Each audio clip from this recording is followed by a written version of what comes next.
Good morning, everyone. Be greeted in a wonderful name of Jesus on this blessed Monday morning. And thank you so much that I have the privilege to bring a word for you today. Today, I would like to talk to you about fear and anxiety. And our scripture comes from John 16, verse 33, a very well-known verse. And these things I say to you so that you may have peace. In the world you will have tribulation, but take heart. I've already overcome the world. Now, child of God, I visited friends of mine this weekend, and we were talking about all kinds of stuff. In Afrikaans, they say daikies and daikies.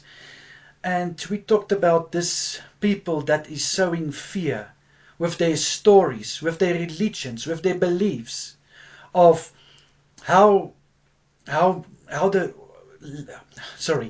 country is going to fall apart, and all those fears and anxieties that is rising.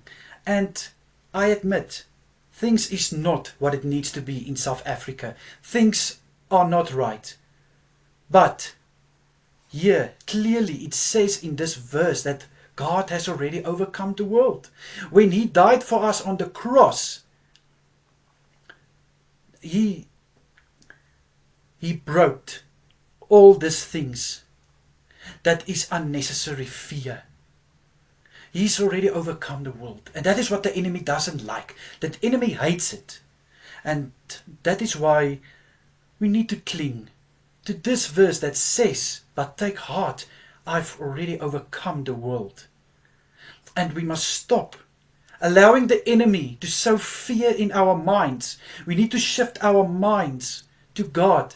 And yes, God didn't promise us a world full of only goodness. There will be times of tribulations and trials.